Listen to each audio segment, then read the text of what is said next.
The notification came at 11:47 on a Tuesday night.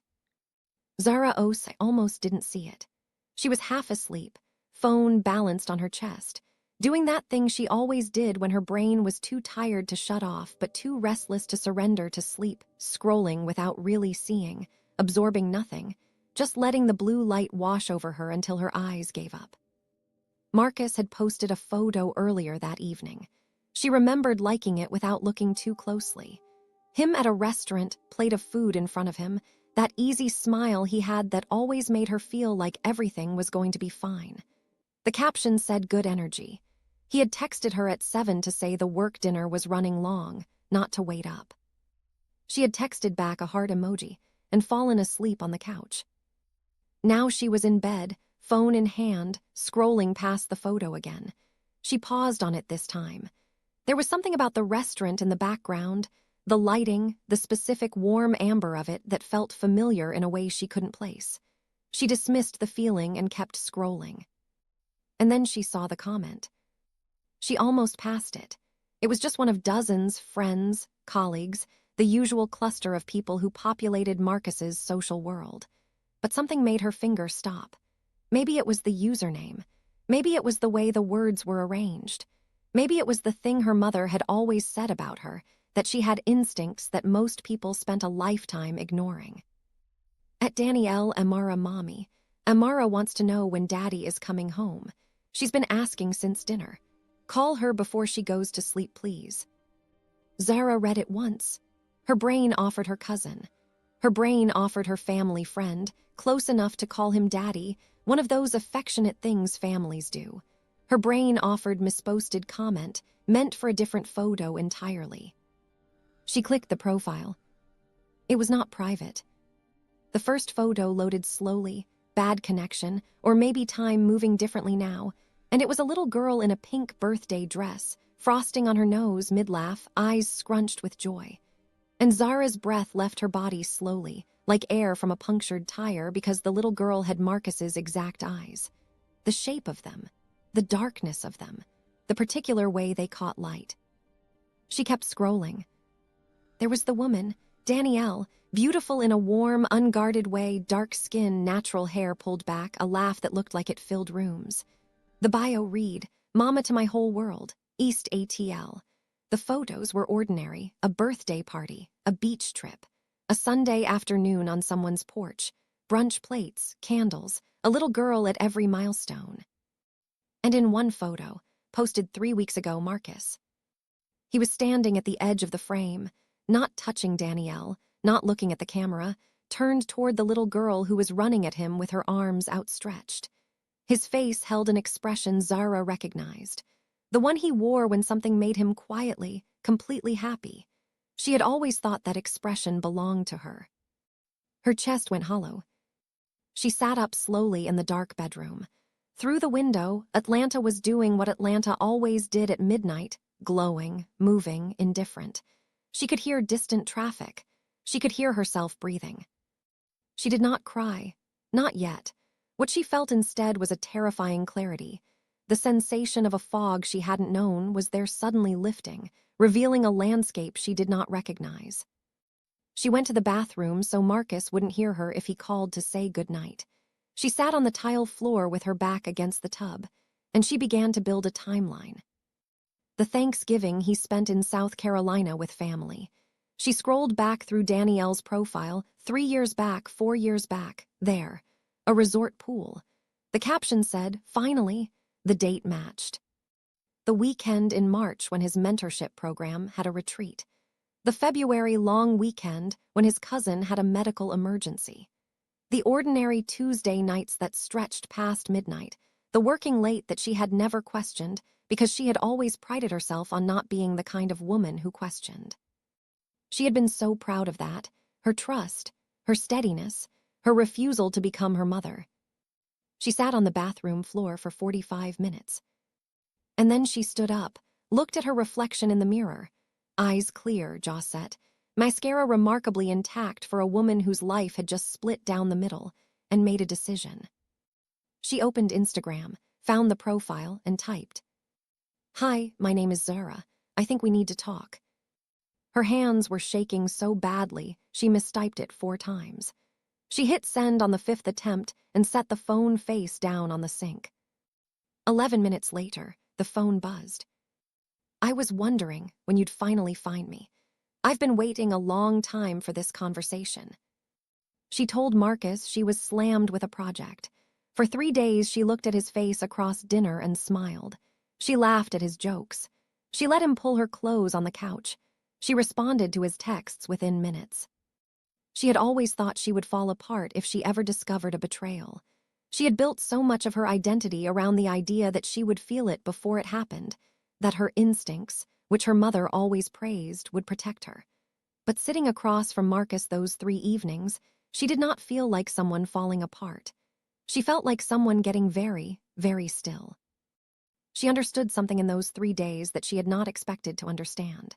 She understood how he had done it. How you could sit across from someone who loved you, someone whose heart was entirely available to you, and manage the expression on your face with something approaching ease. Because you had convinced yourself that the love was real, that it justified the cost.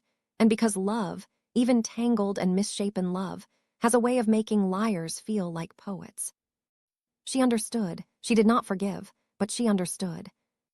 Danielle had chosen a coffee shop in Decatur, neutral ground, public enough that nobody would do something they couldn't take back. Zara arrived 7 minutes early and sat facing the door. She ordered a black coffee. Her hands were steady. She had built a version of Danielle in her head during those 3 days. She had expected someone volatile, or someone victimized, or someone who wanted to use this meeting as a stage for something. She had expected drama. She had expected to feel, sitting across from this woman, something clean and useful like anger. Danielle walked in at exactly the agreed time. She was calmer than Zara had anticipated, almost unnervingly so. She wore scrubs under an open cardigan. She ordered tea.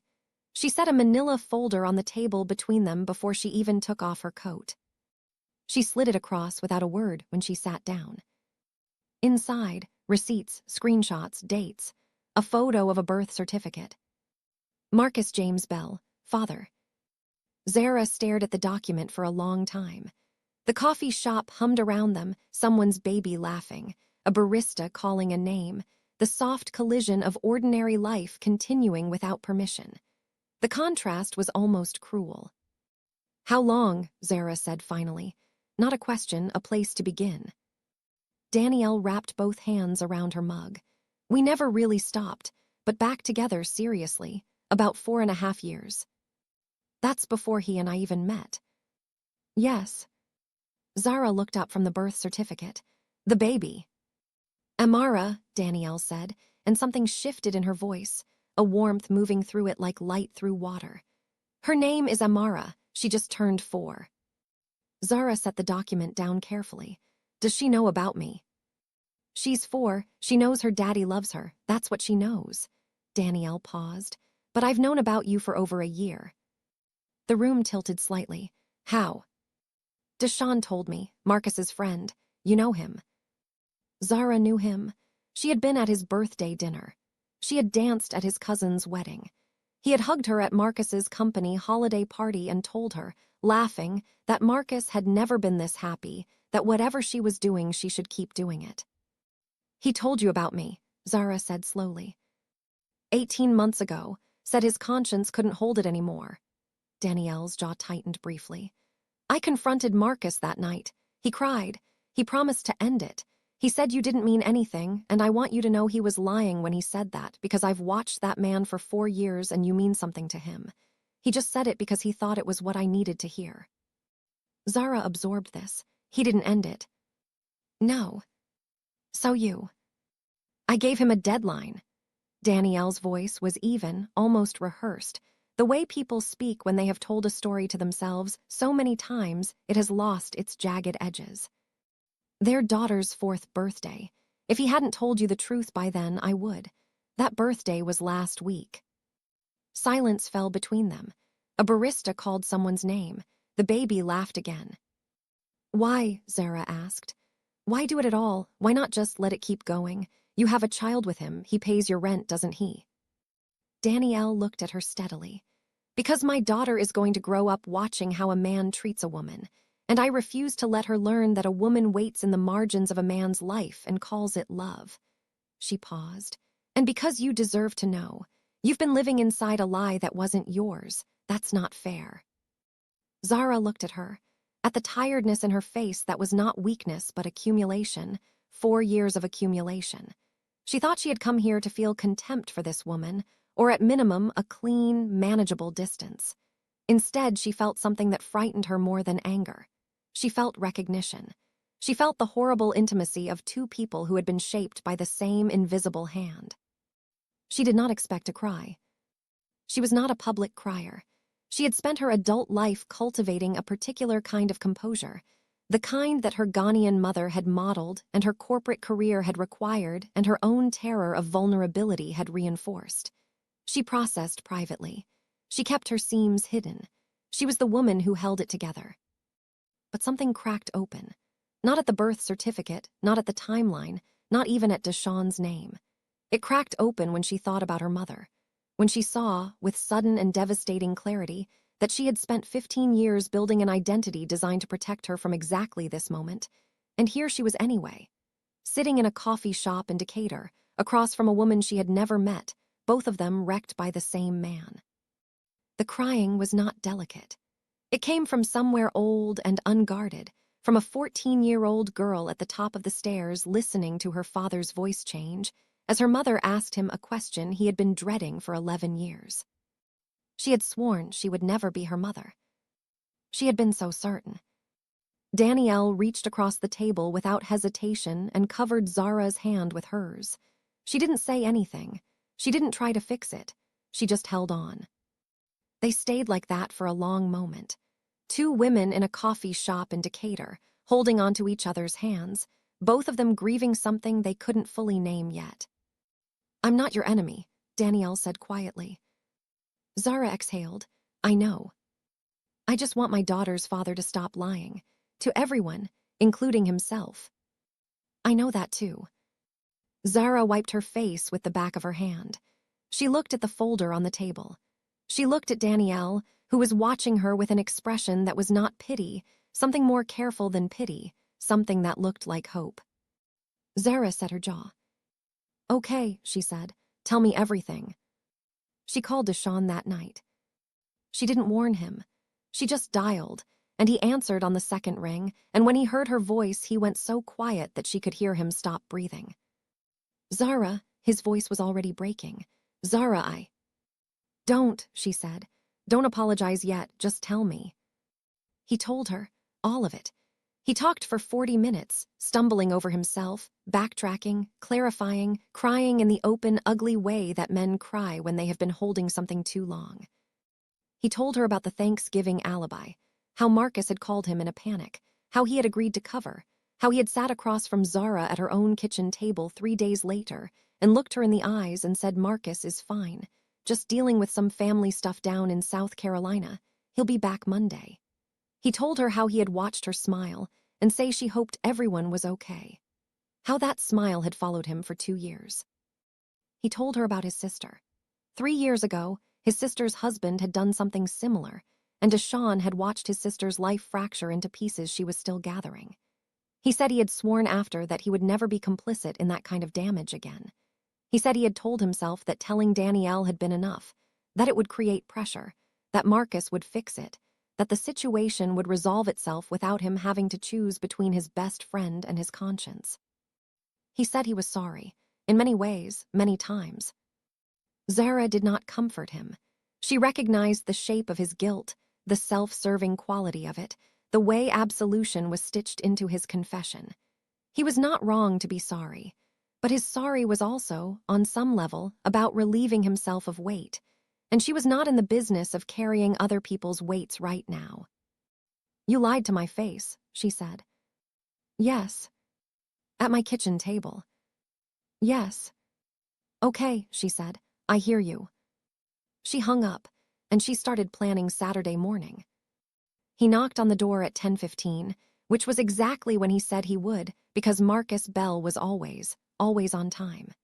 She heard the knock through the apartment, and for a moment she stood completely still in the kitchen, eyes closed, feeling the last few seconds of before. Then she opened the door. He was holding a white paper bag from the bakery 3 blocks away, the good one, the one with the cardamom croissants she liked. He was smiling. He looked rested. He was wearing the gray sweater she had given him for his birthday, and he looked so familiar, so completely himself, that for a moment the whole architecture of what she knew seemed to flex and waver. Then it steadied. Everything steadied. "Hey, you," his voice was warm. "I stopped at." "Come inside, Marcus." Something moved across his face. Barely anything, a shadow, a flicker. He was good at this. She understood now how good he was at this. He had been managing this for 4.5 years, which meant he had developed reflexes she had never known to look for. But she saw it. That small, involuntary recognition that something was wrong. He came inside. He set the croissants on the kitchen counter. He looked at her, and she could see him reading her, the way she was dressed, the absence of anything cooking, the particular quality of her stillness. And she could see him start, quietly, to calculate. "You okay?" he asked. She didn't answer. She walked to the coffee table, picked up her phone, and set it down screen up in front of the couch. On the screen, Danielle's comment, screenshot, the birth certificate, and an audio recording labeled Deshawn Nav 14. Marcus looked at the phone. His face went very still. The calculating look dissolved into something underneath it, something older and more exhausted that she had never seen before, and she realized she was seeing, for the first time, what he actually looked like when he stopped managing. He looked tired. He looked like a man who had been carrying something for too long and had just been told he could put it down. She did not feel sorry for him, but she noted it. "Sit down," she said. He sat on the couch. She remained standing. Between them, the phone screen glowed. "I'm going to give you one chance," Zara said. Her voice was level. She had practiced this levelness. She had earned it. "Tell me everything. No edits, no spin, no carefully managed version of events. Everything right now." Marcus looked at the phone for a moment. Then he looked at her, and he nodded. He talked for 45 minutes. He talked about Danielle, how they met in college, how the chemistry had been immediate and enormous, how the breakup had been quiet and confusing, and how neither of them had ever fully closed the door. How she had called him 2 years later, and how he had told himself it was just catching up. How catching up had become something else. How by the time Zara entered the picture, he was already deep in a life he didn't know how to exit. He talked about the baby. His voice changed when he talked about Amara. It went tender in a way that made Zara's chest ache, because it was real, completely real, and she could not dismiss it. He talked about being in the delivery room. He talked about the first time Amara had grabbed his finger. He talked about the incomprehensible experience of loving a child and being unable to fully claim her because claiming her meant destroying something else. He talked about his parents. 22 years of marriage, 19 of which he had watched from the inside. He described the particular cold warfare of 2 people who had decided to stay without deciding to forgive. The silence at the dinner table, the bedrooms with the doors always slightly closed, the way love had curdled into resentment and then into something worse than resentment, a kind of numb coexistence that had taught him, without anyone meaning to teach him this. That love was a story people told to make the loneliness bearable. He cried. The crying was genuine. She could tell because Marcus, in 2 years, had never cried in front of her, not once, and the sound of it was unfamiliar and raw and real. It did not move her toward forgiveness, but it moved her toward accuracy, toward seeing him as he actually was rather than the version she had needed him to be. When he finally stopped talking, the apartment was very quiet. "I'm sorry," he said. The words were insufficient and he knew it, and she could see him know it. She said nothing. And then he made his worst move. He leaned forward, and he looked at her with his eyes still wet, and he said the thing she would remember for years. "I know I have to choose. I want to choose you, Zara. What Danielle and I have, it was never going to be what you and I have. I just need you to give me a little time to sort out the situation with Amara, to do it right. For my daughter's sake, please." Zara looked at him. She felt something she had not expected. Not anger, she had anticipated anger and had prepared for it. What she felt was something quieter and more permanent. She felt pity, not for herself, for him. For the extraordinary smallness of a man who had spent 4.5 years terrified of his own heart, who had been given every opportunity to be brave, who had people who loved him completely on two sides of an equation he had created, and who was, even now, even here, even after everything had been laid out on a coffee table in the morning light, still trying to manage the outcome rather than own it. She thought about her mother, sitting at the kitchen table, her father's voice quiet and remorseful and full of explanations, her mother's hands still in her lap. She thought about being 14 at the top of the stairs and understanding, with the specific clarity that children have when they are absorbing something enormous, that love could be a trap that smart women walked into with their eyes open. She thought about the armor she had built since that night, the deliberate self-possession, the instincts she prided herself on, the certainty that she would never be her mother. And here she was. For about 6 seconds, and she would be honest about this later, she would not let herself revise it. For about 6 seconds, she felt the gravitational pull of yes. She felt how possible it was. How she could reach across this coffee table and give him the thing he was asking for, and he would be grateful, and he would choose her eventually, and she could tell herself that she had been the bigger person, the more understanding person, the person who knew that love was complicated. 6 seconds. Then she picked up her phone and dialed. "Come up," she said when Danielle answered. Marcus's face changed completely. "Zara," his voice was very quiet, "what are you doing?" "I'm removing myself from the equation," she said. "That's my choice." The knock on the door came 3 minutes later.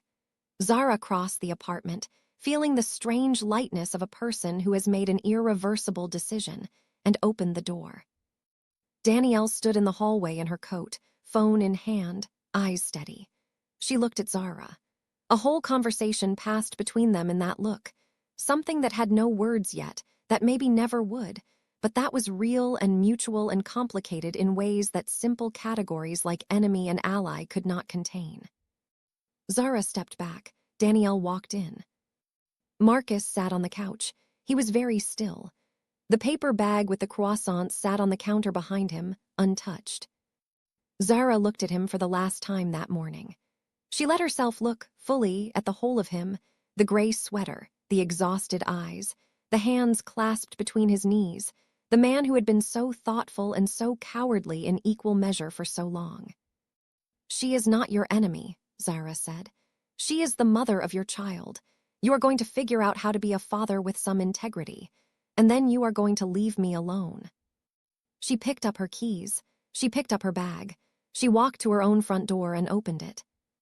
Danielle was standing near the window. She turned. Something moved across her face. "Zara." "Don't." Zara paused in the doorway.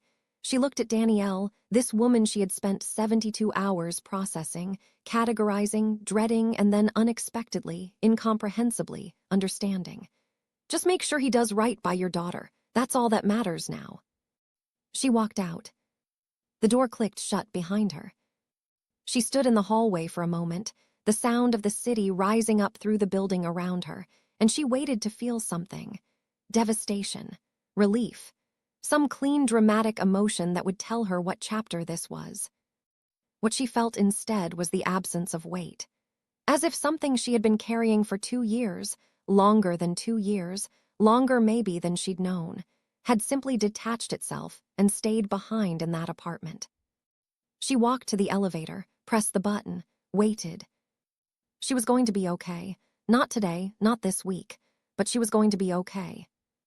The aftermath was not cinematic. That was the thing nobody told you. It was changing his contact name in her phone, because seeing his name in the notification still made her stomach drop.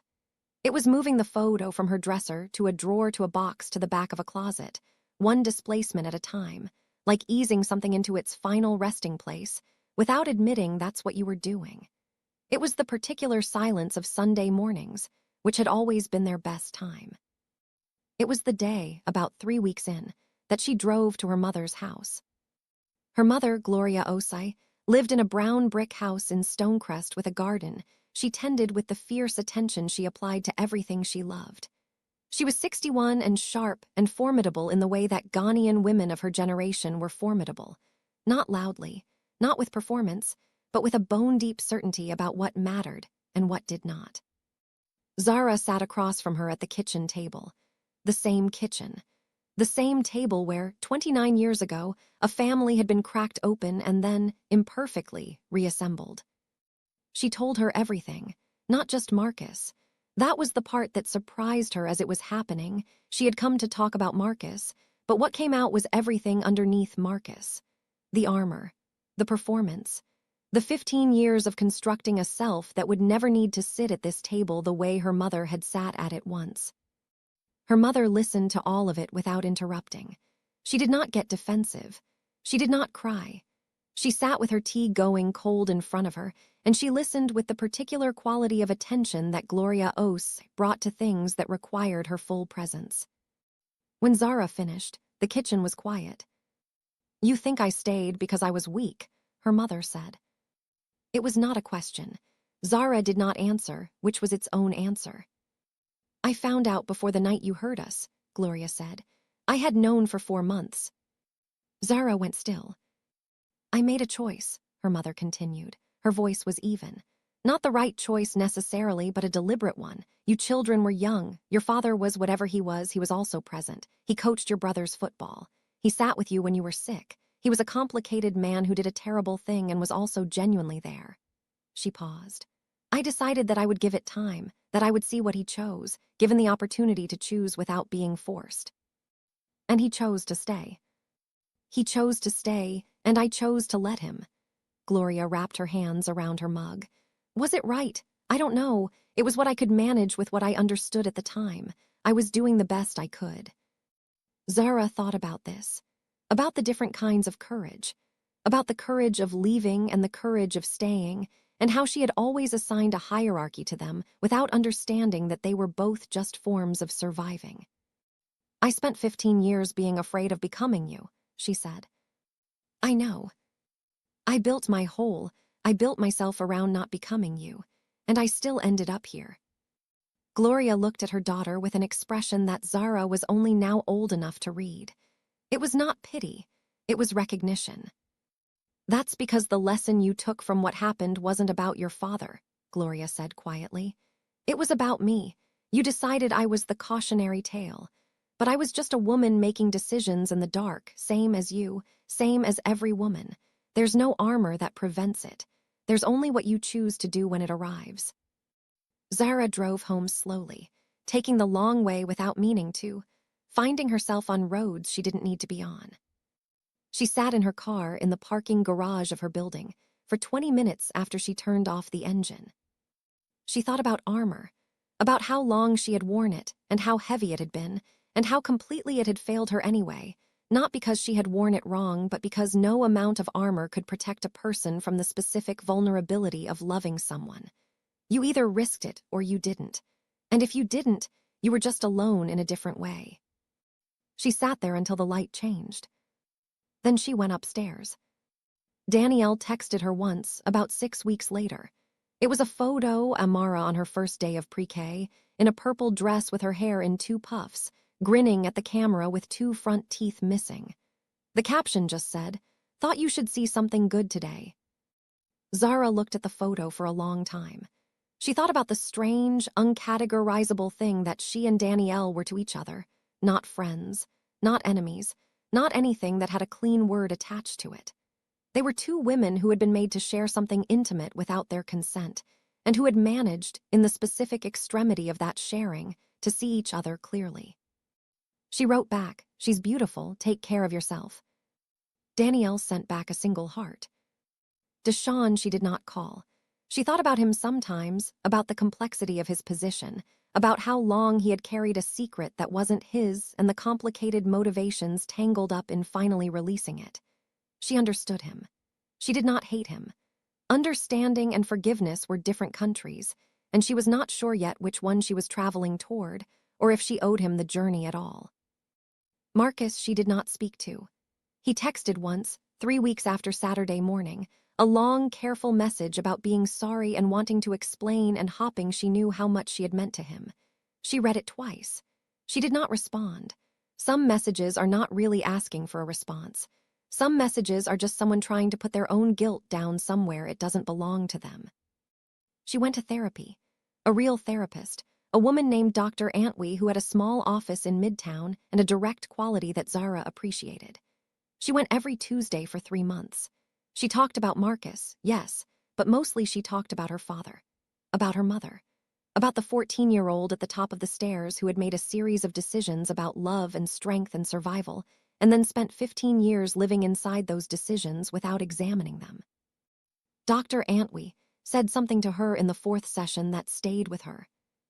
"You've been confusing emotional control with emotional intelligence," she said. "They're not the same thing. Control is about managing what you show. Intelligence is about understanding what you feel. You've been very good at one and afraid of the other." Zara thought about that for a long time. She thought about her mother, who had loved a flawed man with her whole heart and made complicated choices and survived them with her dignity more or less intact. She thought about Danielle, who had waited 4 years in the margins of a man's life and finally, at enormous cost to herself, refused to wait anymore. She thought about herself, the armor, the performance, the determined project of being unbreakable. She thought about what bravery actually was. It was not, she understood now, leaving faster or staying longer. It was not the performance of strength or the performance of anything. It was showing up to your own life with your full self, the frightened parts and the certain parts and the parts that didn't know what they were yet, and refusing to make yourself smaller for the sake of managing the optics. Real bravery was being honest about what you wanted even when you were terrified of what it cost you. She wasn't there yet, but she knew what she was aiming for. Spring came slowly to Atlanta that year. It came the way it always does, tentative at first. A warm day surrounded by cold ones, the Bradford pears blooming along the boulevards like something insisting on its own beauty despite everything. Zara was in the garden section of a hardware store on a Saturday afternoon, 3.5 months after Tuesday night, looking at a tray of succulents. She had decided she was going to start keeping plants. Real ones, not the way she used to keep them as props, things selected for their aesthetics, watered perfunctorily, mourned efficiently when they died. She wanted to grow something. She wanted to pay attention to something small and alive and ask it to stay. She picked up a small succulent in a terracotta pot. It had thick, rounded leaves, the kind that stored what they needed against drought. She thought, I know how you do that. She put the plant in her cart. Then she put in 2 more. She paid for them and carried them to her car in the warm Atlanta afternoon and drove home with the windows down, the city moving around her, ordinary and indifferent and full of people making their way through their own complicated stories. She carried the plants upstairs one at a time and set them on the windowsill where the morning light came in. She stood back and looked at them. Then she got her phone and called her mother. "Mama," she said when Gloria picked up, "I wanted to ask you something, not about Daddy or Marcus or any of it. I just wanted to ask, were you happy, before everything? When you first married him, were you actually happy?" Her mother was quiet for a moment. "Yes," Gloria said. "I was very happy. He was a good man who made a terrible choice, and I was a woman who loved him. Both of those things were true at the same time." "I think that's the part I didn't understand," Zara said. "Which part?" "That both things can be true. That someone can be good and still hurt you. That you can love someone and still have to leave. That you can be strong and still," she stopped, looked at the succulents on the windowsill, "still get it wrong." Her mother was quiet for a long moment. "Zara," she said finally, and her voice was soft in a way it rarely was, the softness that lived underneath all the formidable composure. "You are not getting it wrong. You are just finally getting it honest." Zara stood at the window for a long time after they hung up, watching the street below, watching Atlanta do its Saturday afternoon thing, people and dogs and strollers and delivery bikes, and all the ordinary machinery of lives being lived. She watched it all with the feeling of someone who had come back from somewhere and is still recalibrating to the light. She was not okay yet. That was fine. Okay was a destination, not a departure point. But she was here, fully here. No armor, no performance. No carefully curated version of herself designed to be invulnerable to exactly the thing that had happened anyway. Just Zara, standing at a window, learning what it meant to show up to her own life. That, she thought, was enough to start with. If this story moved you, please like, subscribe, and share it with someone who needs to hear it. New stories every week. See you next time.